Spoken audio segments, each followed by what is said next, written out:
Bonjour tout le monde, je m'appelle Marie-Jeanne, je suis co-coordonnatrice mobilisation de l'aile jeunesse du chantier de l'économie sociale, un groupe de jeunes qui fait la promotion de l'économie sociale au Québec. On a parlé des convergences et des points de divergence entre ces deux théories-là et on a bien des discussions à avoir ensemble. Donc, si jamais ça vous intéresse, regardez ça à l'instant. Bonjour à vous deux, merci beaucoup d'être là aujourd'hui pour cet épisode du balado de l'aile jeunesse du chantier d'économie sociale. Je m'appelle Marie-Jeanne, c'est moi qui vais avoir la chance de discuter avec vous aujourd'hui sur l'économie sociale et la décroissance, qui sont deux mouvements qu'on met parfois en opposition, mais on va regarder ensemble, est-ce que c'est possible, en fait, d'avoir certains points communs, certains points divergents qu'on pourrait travailler pour merger ensemble. Donc, Nancy, tu es une des pionnières du mouvement de l'économie sociale au Québec. Est-ce qu'en fait, tu peux me parler un petit peu de ton parcours en deux, trois phrases?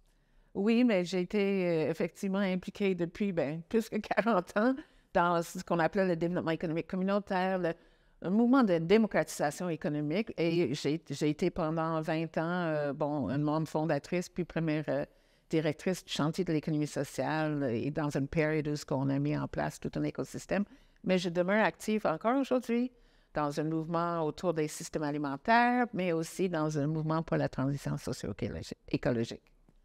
Merci d'être avec nous aujourd'hui.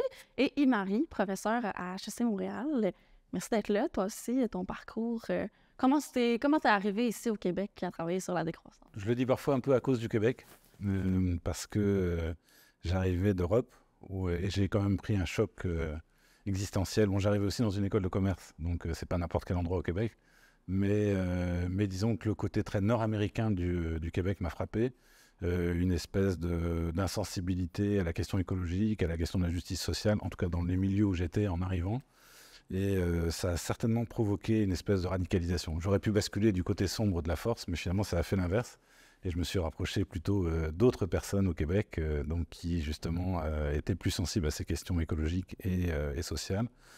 Ce qui m'a amené notamment donc, à participer en 2007 à la fondation du mouvement québécois pour une décroissance conviviale autour de Serge Mongeau, donc, qui était à l'époque connu pour son travail sur la simplicité volontaire, mais aussi en tant que fondateur des éditions Éco-Société, enfin donc un pilier intellectuel et militant au Québec. Donc voilà, c'est comme ça que l'histoire a commencé. Puis ensuite, j'ai profité de ma position à HEC pour développer un cours sur la décroissance et puis finalement aussi y consacrer l'essentiel de mon temps. Voilà. Donc, tu donnes un cours à HEC qui s'appelle Décroissance soutenable. Est-ce que tu peux nous parler un peu, c'est quoi la décroissance pour toi? Donc c'est une idée assez simple en fait qui a été lancée explicitement il y a un peu plus de 20 ans. Il s'agissait d'appeler à cesser la course à la croissance dans laquelle nous sommes embarqués bon gré mal gré partout sur la planète aujourd'hui pour essentiellement trois raisons. Parce qu'on se rend compte que cette course elle est destructrice sur le plan écologique au sens large, c'est que ça détruit aussi nos corps, pas seulement ce qui se passe dans des forêts lointaines, mais aussi ici et maintenant. On se rend compte aussi que de même qu'il n'y a pas de croissance propre, verte, il n'y a pas non plus de croissance juste, en fait, que cette croissance, elle n'est possible qu'à la condition finalement d'exploiter un certain nombre d'humains et de non-humains d'ailleurs.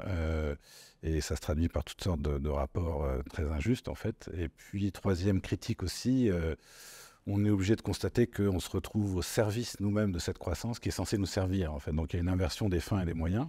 Ce qui devait être un moyen au service de notre bien-être devient une finalité. Nous devenons nous-mêmes des moyens au service de cette croissance. C'est ce qu'on éprouve plus ou moins à tous et toutes dans nos vies quotidiennes. Bon, on est forcé de participer à cette croissance. On est forcé d'acheter des marchandises pour vivre. On n'a pas le choix. On n'a pas d'autre moyen pour vivre que d'acheter des marchandises, donc de participer à la croissance. Et si on veut acheter ces marchandises, il nous faut gagner de l'argent qu'on va gagner en général dans des endroits où on va soi-même produire ou coproduire des marchandises. Donc on est doublement coincé par cette course. Ce qui est assez contradictoire avec la promesse à mon avis, la belle promesse de la civilisation occidentale qui était finalement l'autonomie politique, c'est-à-dire décider comment on veut vivre. Aujourd'hui, cette promesse, elle n'est pas tenue. Donc voilà la troisième raison d'appeler à cette rupture. Depuis que tu travailles ici, est-ce que tu as vu des projets qui mettent un peu en œuvre cette décroissance-là de façon parfaite ou imparfaite?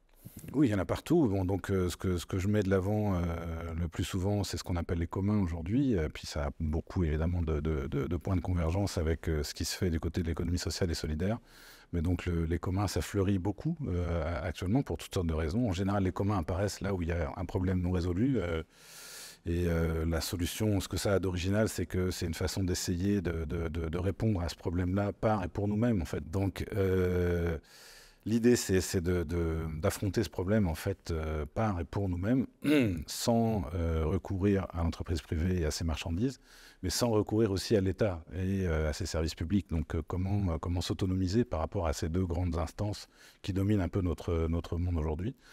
Donc, on est dans des logiques d'autoproduction, d'autosuffisance, autoproduction, communalisation au sens de mise en partage de nos richesses, démocratisation au sens de la gestion de la décision, de l'administration du collectif, et puis coopération au sein de ce collectif. Voilà pour moi les caractéristiques d'un commun. Il y en a beaucoup à Montréal. On est dans un endroit qui est un commun de communs ici. Donc j'ai vu qu'il y avait la fiche de la remise. La remise est un beau commun classique, donc bibliothèque d'outils. Bon, mais le plus connu, c'est le bâtiment 7, qui est aussi un commun de communs, donc un espace d'autonomie, comme eux-mêmes l'ont nommé. Donc on sait bien ça qu'on vise avant tout. Donc ça, c'est pour moi l'incarnation réelle ici et maintenant de la décroissance, que je définis par trois grands principes très simples. Produire moins, partager plus, décider ensemble, c'est exactement ce qu'on fait dans un commun. Oui, super intéressant. Puis je rebondis un peu sur ce que tu disais tout à l'heure quand tu parlais des impacts négatifs de la croissance. On parle d'inégalité. Nancy, tu l'as vécu en fait dans ta carrière dès le début. C'est un peu ça qui t'a marqué, là, dans le fond, les inégalités qui étaient créées par la croissance, soutenir les personnes qui n'étaient pas nécessairement en mesure de se trouver un emploi. Et tu as participé à l'émergence de l'économie sociale. Donc, qu'est-ce que c'est l'économie sociale? Et un peu comme il m'arrive un exemple là, au Québec de l'économie sociale. Mais l'économie sociale, on peut le définir de bien des manières. D'une façon très terre-à-terre, quand on parle d'économie sociale, on parle des organisations collectives, des entreprises de différentes formes juridiques, coopératives, sans but lucratif, mutuelles, et il y en a qui inventent aussi de nouvelles formes juridiques. Mais l'idée, c'est du collectif avec un fonctionnement démocratique et un objectif qui est de répondre aux besoins de la communauté et pas aux besoins du rendement, etc., etc. Donc, l'économie sociale, c'est ça, c'est une série d'entreprises, tu sais, de tous les jours qu'on a, mais c'est plus que ça, parce que c'est aussi une autre logique économique. C'est l'introduction dans cette vision où, effectivement, il y a l'entreprise privée, donc les objectifs sont clairs. L'entreprise publique qui a certains avantages, et évidemment, les services publics, c'est important, mais il y a aussi des logiques bureaucratiques, etc. Tandis que l'économie sociale, c'est vraiment cette possibilité de prise en charge, de démocratisation de l'économie et d'introduire une autre logique dans l'économie. Donc, dans ce sens-là, l'économie sociale contribue, puis d'un mouvement plus large, puis où est-ce qu'on retrouve effectivement avec les décroissances, les préoccupations communes, pour un nouveau modèle de développement, en sachant, puis pour faire le lien avec la croissance, effectivement, moi, quand j'ai commencé à m'impliquer dans cette vision de démocratisation économique, c'est exactement au moment où la théorie de la croissance et du trickle-down effect a été mis de l'avant de manière très, très claire. Et c'est quoi que se disait cette théorie-là? C'était effectivement, ça prenait de la croissance. Il fallait que les entreprises croissent, mais qu'on les laisse faire, qu'on retire, qu'on réduit le rôle de l'État, on ne touche pas à ça. Parce qu'après ça, ils vont créer de la richesse et la richesse allait percoler vers le bas. Bon, je rappelle toujours, on était à Pointe-Saint-Charles, il y avait Westmount en haut, et on regardait ça, on dit « Non, ça ne marche pas. » Alors, 30 ans plus tard, l'OCDE a dit « C'est vrai, il n'y a jamais eu autant de croissance. » Puis les écarts entre les riches et les pauvres ont jamais été aussi larges. Mais c'est sûr que la question écologique, donc sur les questions sociales, la vision de l'économie sociale, c'est de dire il faut une autre logique économique. Ce n'est pas l'économie sociale seule, mais il faut introduire une autre logique dans l'ensemble de l'économie. Mais l'enjeu environnemental, malheureusement, dans les années 80, ce n'était pas vraiment à l'ordre du jour. Et donc, on n'a pas bien intégré cette question-là, je trouve, je sais, on ne l'a pas intégré. C'est sûr, on travaille dans les quartiers, on voulait contaminer des terrains, mais de se projeter dans l'avenir, sur l'avenir de la planète, c'était beaucoup moins marqué. Mais il y a quand même eu des initiatives. Puis évidemment, je pense que là où on se retrouve, quand Yves-Marie parle des trois bases, la question de la démocratie. la question le premier, c'était produire moins. Ça, j'y reviendrai. Le deuxième, c'était partager plus. Alors, on est dans le collectif. Sur le produire moins, je dirais c'est là où ça reste à... C'est toujours ça pour l'économie sociale, parce qu'on dit que l'économie sociale naît des entreprises et des initiatives, ils naissent des besoins et des aspirations. Alors, les besoins, ça va. Il faut quand même nourrir le monde, il faut les loger, puis l'économie sociale est d'ailleurs très, très, très active dans tous ces domaines qui répondent aux besoins primaires des êtres humains. Mais les aspirations, quelles sont les aspirations? Alors, c'est sûr que pour nous, on n'était pas dans les aspirations, on veut 3 automobiles, puis on veut, etc. C'est beaucoup plus accès à la culture, accès aux loisirs, etc., etc. Mais n'en demeure pas moins, dans certains cas, il y a des entreprises d'économie sociale, en tout cas, qui ont peut-être oublié que l'objectif, c'est pas la croissance à tout prix et que les aspirations, il faut quand même assurer que ces aspirations soient des aspirations qui vont en faveur du bien-être collectif. Oui, puis c'est super intéressant parce que, justement, quand on dit répondre à des besoins, souvent, j'ai l'impression aussi qu'on oublie, nous, c'est quoi nos besoins? Parce que quand on dit répondre à un besoin, même si on vise à produire, c'est pas produire en quantité infinie. Donc, il y a quand même un certain retour à l'essentiel qui entraîne nécessairement une décroissance de la production actuelle. Donc, ça, c'est quand même quelque chose qui, selon ma perception, vient un peu être en accord avec les principes de la décroissance. Si je me trompe pas. Principe, oui, je dirais, c'est tout à fait. Donc, la définition que donne Nancy rejoint vraiment à bien des égards cette perspective communaliste là, que je défends, avec quand même une différence, il me semble, c'est que on va retrouver, j'ai donné 4 dimensions pour définir le commun, donc autoproduction, communalisation, démocratisation, coopération. Et dans les entreprises d'économie sociale, on a bien la communalisation, on a bien la démocratisation, on a bien la coopération. Par contre, on n'a pas toujours l'autoproduction, en fait. C'est-à-dire que ces entreprises se constituent pour offrir des biens ou des services à autrui, c'est-à-dire finalement pour les vendre ou les distribuer, mais en tout cas pour autrui, ou elles se constituent pour accéder à des biens et des services qui sont produits par autrui.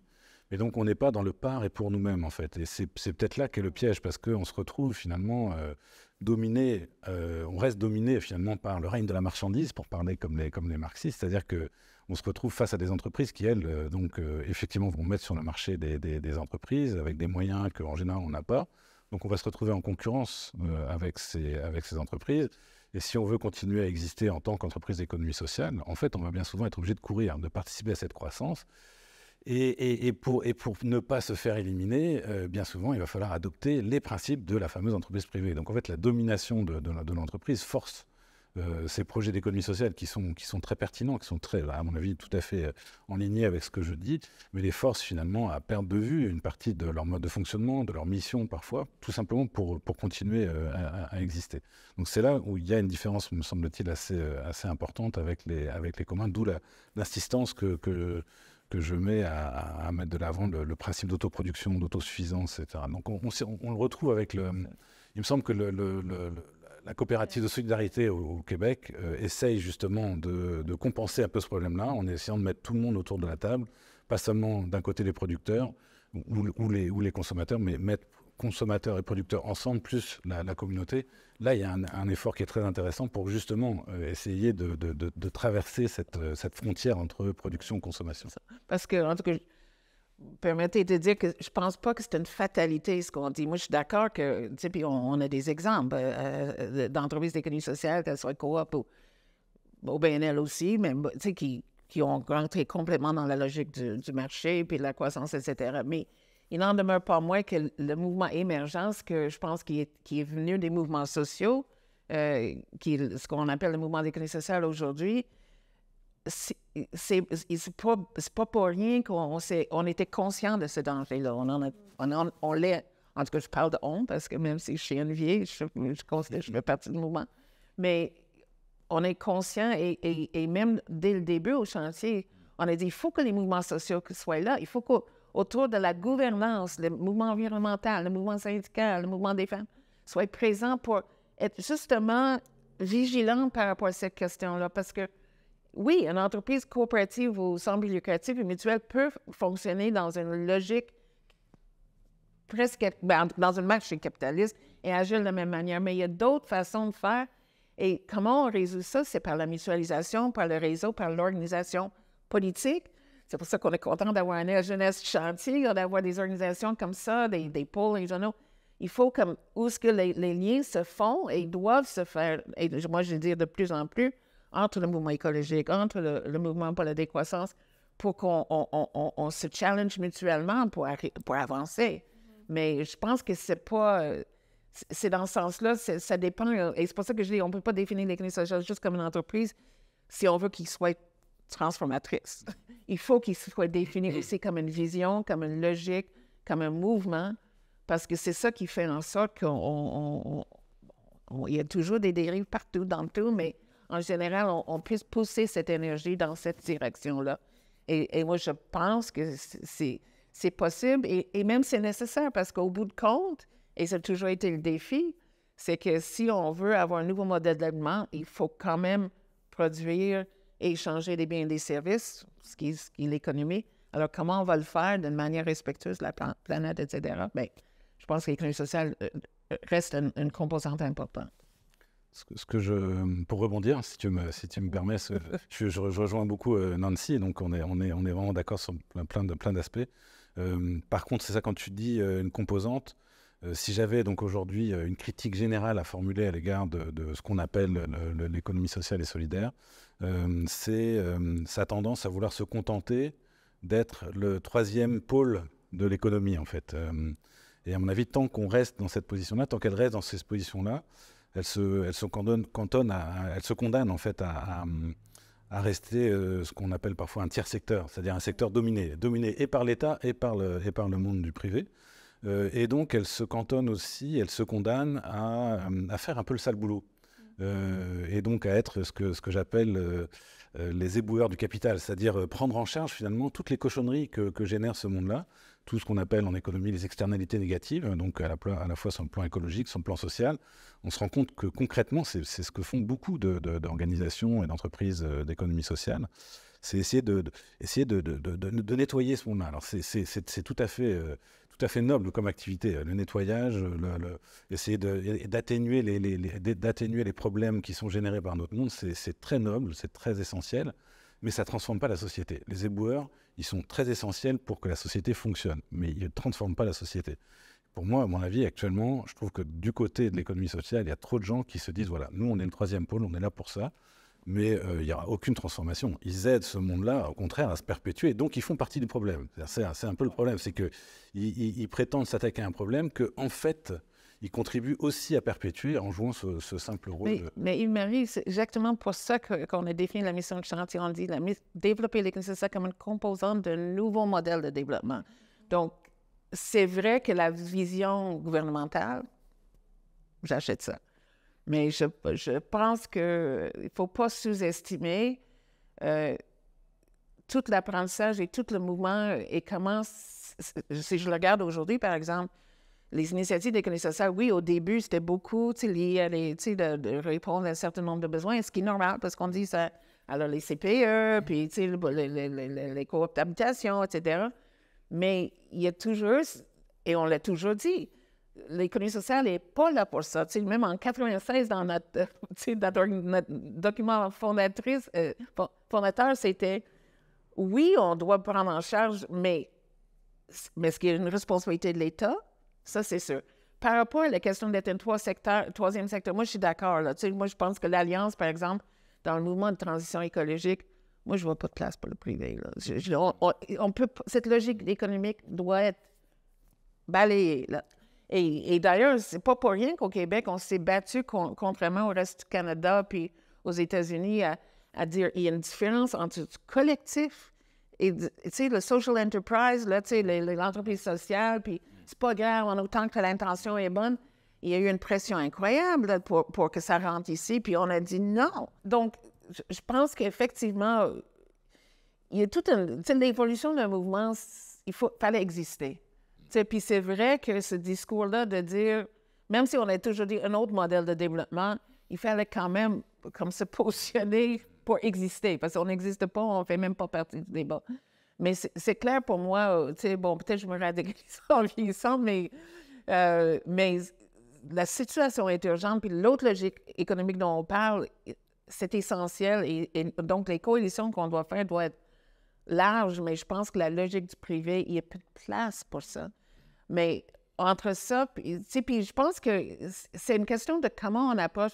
Je vais prendre un exemple. Moi, je suis très impliquée dans ce qu'on appelle le Forum des systèmes alimentaires territoriaux. Parce que ce qu'on s'est rendu compte, c'est que partout au Québec, par rapport aux besoins de base, de bien se nourrir, les communautés sont en train de travailler pour justement faire de l'autoproduction, de mutualiser même la transformation. On a un système, évidemment, on le sait, le système agricole, c'est on va exporter du porc au Japon, etc. On peut avoir juste 2 abattoirs au Québec, il leur faut toujours sortir. En tout cas, tandis que cette vision de créer des systèmes alimentaires territoriaux, c'est vraiment un mouvement en développement. Et c'est quoi les instruments qu'ils utilisent? C'est toutes des entreprises ou des organisations d'économie sociale. Il n'y a pas de privé.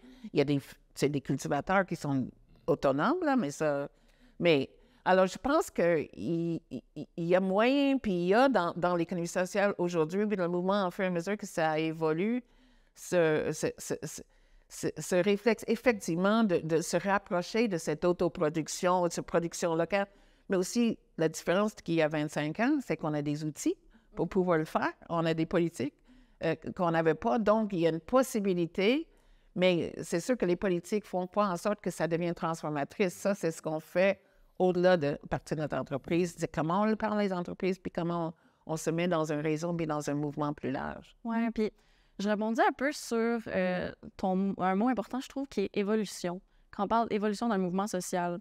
Puis, Yves-Marie, j'ai suivi ton cours, j'ai lu ton livre. Puis moi aussi, une des premières choses que je t'ai dit quand je t'ai vu la première fois, c'est que j'avais pas aimé ça que tu dises que j'étais une éboueur du capital.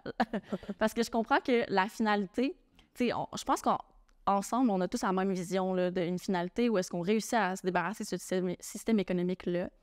Mais tu sais, dans les faits, puis on l'a vu un peu avec l'économie sociale, un mouvement pour transformer le système doit prendre de l'ampleur. Puis il y a toujours un peu un risque que ça soit récupéré par des entreprises qui en profitent pour juste faire du profit, qui oublient un peu leur mission sociale.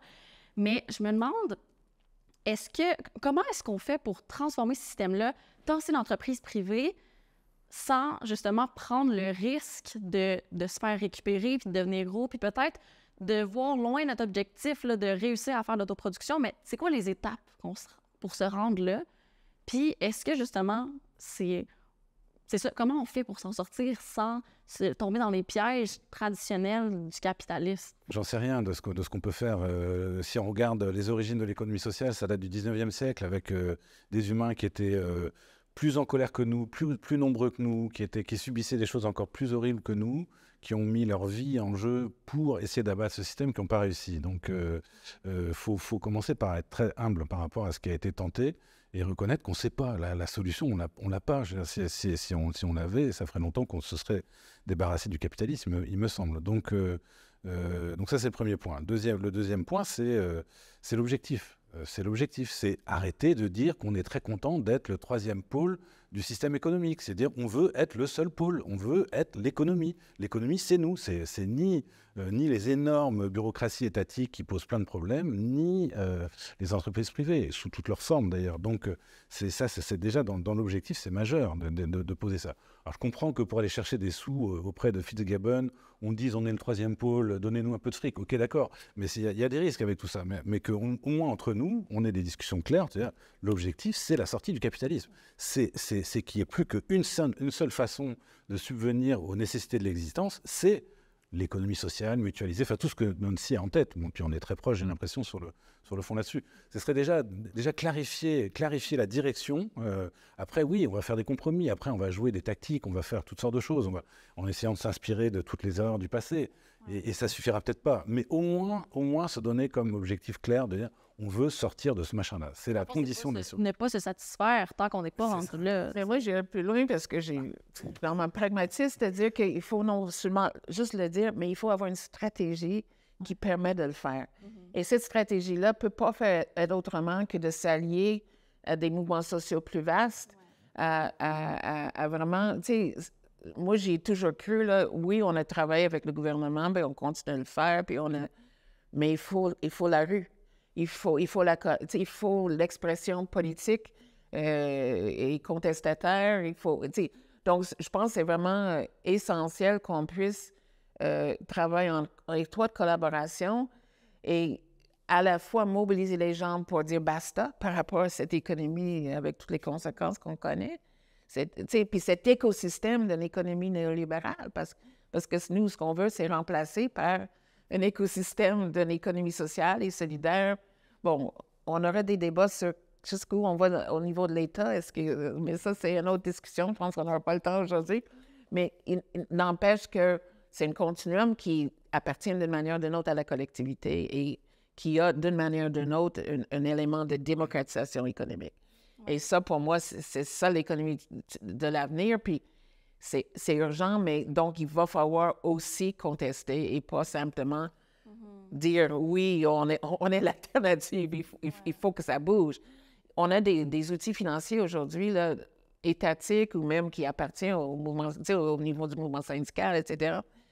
Là, il va falloir que les choses bougent de ce côté-là. Il faut qu'on soit capable d'élargir les horizons, de rentrer puis de faire des choses différemment, d'utiliser notre capital. Puis c'est le capital des travailleurs dans les fonds de pension. Autrement, dans cette autre logique. Alors, il y a des batailles qui sont des batailles politiques que le mouvement d'économie sociale seul ne pourra pas gagner, mais s'il s'allie avec un ensemble de mouvements qui ont cette préoccupation d'une vraie transition écologique et sociale, je pense qu'on peut faire beaucoup de choses, parce qu'au moins, maintenant, on sait qu'est-ce qu'il faut faire. Oui, c'est ça. Il y a 30 ans, là, Dieu nous a donné le pouvoir, là, je ne sais pas ce qu'on a fait. Mais là, je pense pas chaque individu, mais collectivement, on a cette capacité de le faire, puis on a de l'expérience, puis on a appris de nos erreurs, puis de nos succès. Je pense qu'on peut le faire. Tu as mentionné un acteur qui est important, qui est omniprésent, même dans le milieu de l'économie sociale, qui est le gouvernement. Et en 2013, il y a une loi, donc la loi sur l'économie sociale, qui a été adoptée par l'Assemblée nationale. Et toi, tu as commencé dès le début, là, dans le fond, dans le mouvement citoyen qui travaille pour l'économie sociale. Tu l'as vu grandir, tu l'as vu être institutionnalisé, comme on peut dire. Puis comment tu as vécu cette transition-là? Est-ce que c'était... Bien, j'imagine que c'était une grande victoire, déjà, parce que ça permet d'avoir de la visibilité. Mais est-ce que tu as vu des obstacles aussi? Mais c'est sûr, l'ensemble de l'institutionnalisation d'un mouvement, c'est toujours un défi. Puis on l'a vu dans le mouvement ouvrier, dans tous les mouvements. Et je dois avouer que pour moi, ça a toujours été une grande préoccupation parce que oui, il faut changer d'échelle, il faut grossir, mais il faut pas rappeler d'où on vient puis pourquoi on est là. Alors, c'est sûr, je trouve que la loi, quand c'était une avancée dans le sens que on n'a plus besoin de se battre pour dire qu'on existe. OK, on existe, là. Tout le monde reconnaît que que le collectif est une forme d'économie. Et une partie de l'économie québécoise présentement. Et à partir du moment où on n'a plus besoin juste de passer notre temps à exister, mais là, on peut se mettre à proposer, à revendiquer, à négocier. Mais alors, je trouve que ça, c'était pour moi, oui, un pas en avant, mais c'est pas une panacée. C'est juste... Comme Marie disait, on est devenu le troisième pilier. Oui, c'est ça. Puis c'est le fun, ça a des côtés positifs, mais au-delà. Oui, puis il faut dire que, dépendant des gouvernements, je ne pourrais pas dire que la loi sur l'économie sociale est vraiment appliquée parce ce qu'on a toujours dit, c'est que tout ce que vous donnez au privé, à but lucratif, mais le collectif devrait avoir accès à des outils, les mêmes outils, mais évidemment ajustés à leur mission, à leur finalité, et pas pour aller en bourse au plus vite, etc.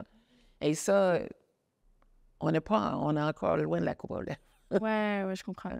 Puis Yves-Marie, est-ce que tu penses que, puis la réponse ça peut être non, que le mouvement décroissantiste peut apprendre certaines choses justement de l'évolution du mouvement de l'économie sociale? Ben, je pense qu'il y aurait une nécessité de collaborer. Enfin, donc, les communs que je présente comme une espèce de forme pure qu'il faudrait mettre au centre de nos vies, c'est très proche de ce qui se fait dans l'économie sociale et solidaire. Donc il faut vraiment il faut collaborer. C'est évident. La décroissance, elle se fera avec l'économie sociale et solidaire, c'est certain, ou elle ne se fera pas. Mais donc c'est crucial. À condition qu'on s'entende sur ce qu'on vise, donc c'est-à-dire un projet anticapitaliste clair, donc c'est là où il peut y avoir des divergences. Mais donc là, c'est certain. La deuxième chose qu'on peut retenir peut-être de l'aventure de l'économie sociale, mais moi je la prends dès le 19e siècle, c'est qu'effectivement, ça ne suffit pas, mais Nancy le disait aussi, ça ne suffit pas d'essayer de faire vivre aujourd'hui d'autres manières de satisfaire les nécessités de l'existence, donc d'inventer d'autres formes de vie. Dans le système actuel, ça se fait manger, ça se fait récupérer, c'est épuisé, etc. Donc ça ne transforme pas la société. Par contre, j'insiste, ça contribue à sa reproduction, ce qui profite beaucoup à la bourgeoisie, hein, qui est là et qui est très heureuse de voir tous ces jeunes qui mettent tout leur élan, toute leur force, toute leur énergie, leur générosité au service de ce genre de projet. Et qui aboutissent surtout à faire que finalement les choses continuent à se passer gentiment, que le fric continue à partir vers les paradis fiscaux, etc. Enfin, donc c'est là où il faut se souvenir que bah oui, le socialisme utopique, il a échoué aussi parce qu'il n'a pas pu s'arrimer aussi à des luttes politiques qui visaient aussi une transformation par le haut de la société.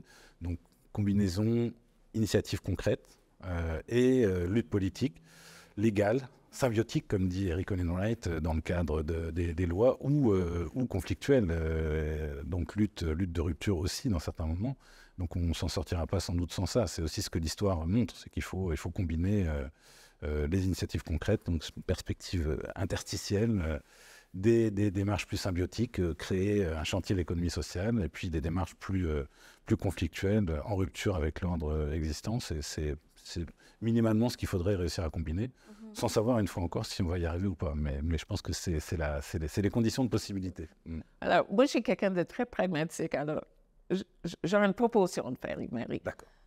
Sur la question, justement, de l'autoproduction puis la décroissance, je trouve que le secteur alimentaire, c'est là où il y a à la fois en tout cas, une application très concrète de ça, mais aussi une mobilisation, comme j'ai mentionné tout à l'heure, des acteurs autour de ces systèmes où l'autoproduction est possible, les autres volets, puis que toutes les autres composantes sont là. Par exemple, ils se développent dans plein de lieux, des fiducies foncières pour dire comment on sort le terre de la spéculation. Alors, on est dans une vision, je pense, qui peut être liée à la décroissance. Tout au moins, il y a des pôles logistiques où les mutualisent sur une place pour réduire le transport, pour pouvoir au moins livrer les choses dans la collectivité, de transformer, etc.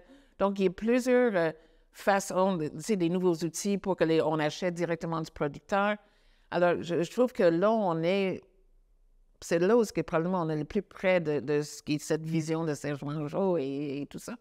Alors, ce serait peut-être intéressant d'explorer, au moins d'un point de vue pratico-pratique, comment ce mouvement de décroissance peut influencer positivement, proposer des choses, et de l'autre côté, mais c'est quoi l'apprentissage pour le mouvement? Mais en tout cas, je pense qu'il y a des convergences comme ça, c'est comme ça qu'on construit. Hein. Moi, je pense que sur la question alimentaire, le projet français de la sécurité sociale et alimentaire me paraît être un projet qui pourrait inspirer ici tout ce qui se passe actuellement dans ce milieu-là pour faire travailler ensemble et des petits producteurs et des consommateurs, donc dans justement un système qui mutualise un peu les forces. Donc moi, je suis tout à fait... Il y a l'émergence au Québec des coupons nourriciers, par exemple, qui sont... Je ne connais pas ça. Il y a toutes sortes d'initiatives, là. C'est riche en innovation et c'est vraiment répondre aux besoins de base de proximité avec une vision écologique, évidemment, en arrière de ça également. Mais comme tu disais, il faut le soutien de partis politiques, donc il faut politiquement aussi s'avancer pour qu'il y ait moins de soutien donné à ces parasites sociaux que sont les grandes entreprises privées et qu'il y ait du soutien accordé justement à ces initiatives concrètes. Il faut que les syndicats arrêtent aussi d'être simplement, eux aussi, finalement, un rouage du système actuel, parce que c'est ça qu'ils sont devenus. Avec le temps, ils ont trouvé leur place dans ce monde capitaliste. Les syndicats, à l'origine, étaient révolutionnaires, donc ils ont cessé de l'être. Il faut qu'ils le redeviennent, enfin, comme l'économie sociale, sinon on ne s'en sort pas. Donc, et là, on va avoir un mouvement qui va avoir de l'allure. Bon, ce que fait ce que fait le Front commun pour la transition énergétique, c'est ça, c'est d'essayer de mobiliser tous ces acteurs pour essayer de mettre de l'avant la nécessité d'une transformation sociale. C'est pas évident parce que y a toutes sortes de divergences, mais comme projet, c'est précisément ce qu'il faut faire. Ça suffit pas d'avoir des initiatives concrètes. Il faut qu'il y ait des projets politiques, de lutte politique. Oui, c'est ça. Puis la bonne nouvelle aussi pour ça, c'est que, moi, je suis impliquée dans ce qu'on appelle Transition en commun, qui est un mouvement pour la transition socio-écologique. Et on travaille le chantier avec Tech autour de cette question de c'est quoi notre vision de l'économie, etc. Donc, il y a toute une démarche de rapprochement là, dans laquelle, évidemment, on a intérêt à voir comment la décroissance s'intègre, mais ça, ces liens sont en train de se faire au moment où on se parle, puis je pense que c'est plus que nécessaire. Peut-être qu'on aurait dû le faire il y a 10 ans, mais au moins, on le fait, puis il y a toute une volonté des jeunes de faire ces rapprochements-là, alors je suis assez encouragée de ce côté-là. Oui, puis c'est tellement intéressant, je trouve, d'avoir une discussion comme ça, puis de mettre ces différentes initiatives-là en commun pour justement voir qu'est-ce qu'on fait qui est bien, puis comment est-ce qu'on peut ensemble aller plus loin. Puis justement, pour finir, tu parlais des jeunes. Comment est-ce que, selon vous, les jeunes peuvent s'impliquer dans vos mouvements respectifs? Donc, comment est-ce qu'on peut mobiliser les gens autour de nous pour les encourager à rejoindre l'entreprise d'économie sociale ou à s'informer sur la décroissance? Bien, les jeunes, tu sais, il y a toutes sortes de jeunes, là, mais c'est sûr que avec le temps, moi, je trouve d'être plus présent dans les institutions d'éducation, les écoles secondaires, même les écoles primaires, et évidemment dans les universités. Là, nous, on a toujours travaillé dans le mouvement avec des chercheurs, puis les lieux de recherche, et ça a donné quelque chose parce que voici les jeunes qui sortent de ces...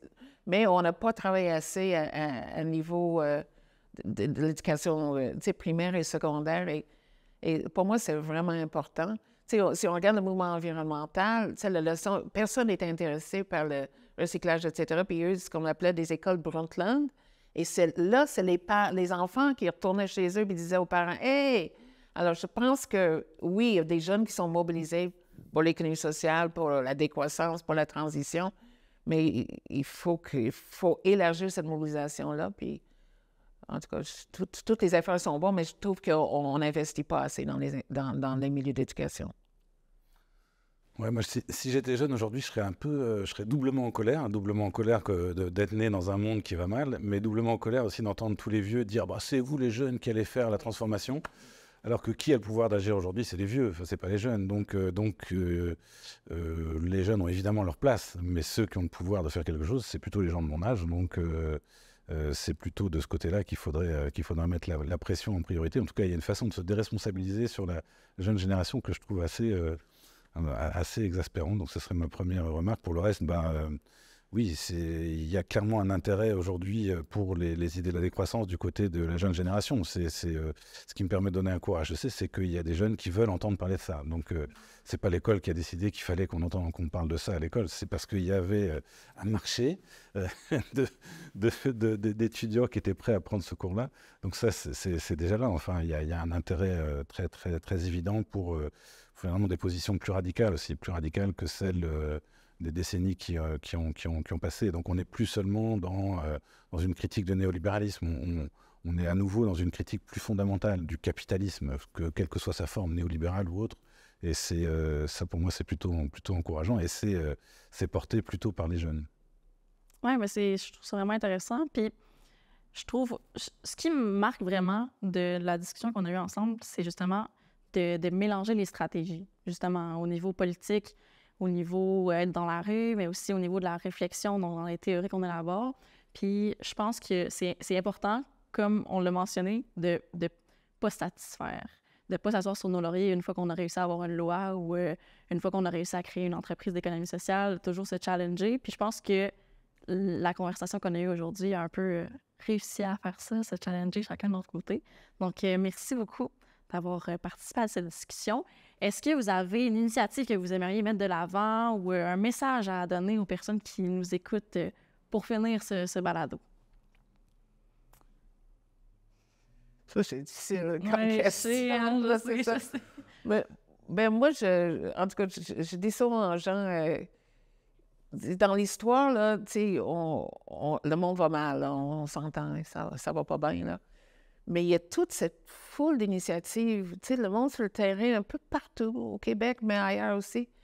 Et si on est capable de mettre cette force ensemble, de rendre visible et se donner des stratégies communes, là, moi, on n'a pas le choix, de toute façon, ça urge. Mais je pense qu'il ne faut pas sous-estimer tout ce qui bouillonne, là, et de compter sur ce potentiel-là, mais se donner des façons de travailler ensemble. Bah, ça dépend de ce que veulent les gens, hein. S'ils veulent la sortie du capitalisme, là j'ai des bons conseils. Les autres, ils peuvent rester chez eux devant leur télé, ça ne me dérange pas. Mais ceux qui voudraient une sortie du capitalisme et de la civilisation industrielle, moi je leur conseillerais surtout de faire de la politique sous toutes les formes possibles. En fait, faire de la politique, c'est pas seulement voter tous les 4 ans, évidemment. Donc ça peut être très concrètement s'investir dans une initiative concrète. Une entreprise d'économie sociale, c'est une façon de commencer à faire de la politique, à faire exister d'autres manières de vivre ensemble, mais s'engager dans un parti, s'engager dans un mouvement social, s'engager avec le Front commun pour la transition énergétique, qui est un mouvement d'écologie politique magnifique. Voilà, des façons de faire de la politique. Réfléchir aussi là où on travaille, dans le cadre d'un club de lecture, justement à quoi pourrait ressembler un Québec post-croissance, post-capitaliste. C'est aussi faire de la politique, c'est essayer d'imaginer d'autres façons de vivre ensemble. Donc, mais c'est la clé, c'est vraiment la politique avant tout. Ben, merci encore une fois à vous deux. Et on aura peut-être la chance de discuter à nouveau une prochaine fois. Certainement. Merci à toi.